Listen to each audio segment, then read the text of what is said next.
DA, another day, another minivan. Pasilip ko sa inyo ang aking unit, mga ka-DA. Ayan, start tayo dito. Ating dashboard. Ayan, in-onboard ko na rin tong aking power steering wheel. Ayan. Ayan po yung ating dashboard, mga ka-DA. Start ko po. Ikot ko yung manibela. Isa, dalawang ikot lang po yan. Kaya stock na stock po yan. Balik po ulit sa dati. Ayan po, try nyo na yung gulong. Ayan. Isa, dalawa.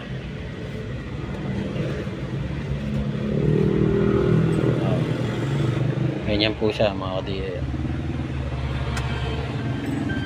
Silip ko sa inyo yung second row.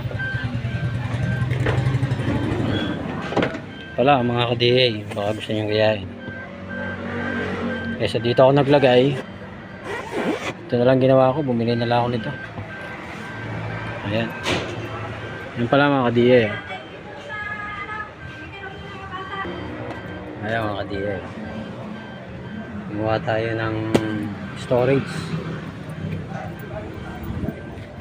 Ito yung ating likod, mga ka-DA. Ayan.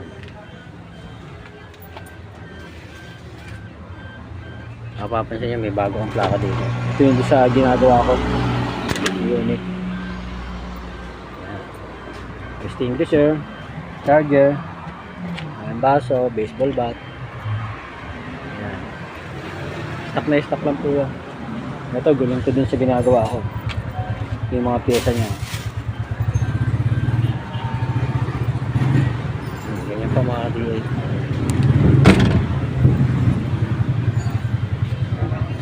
Ating ito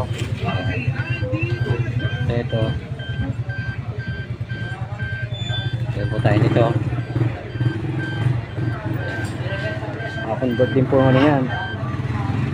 Yun yan, wala yung ingay, converted po yan, pati seatbelt, ilaw, convert.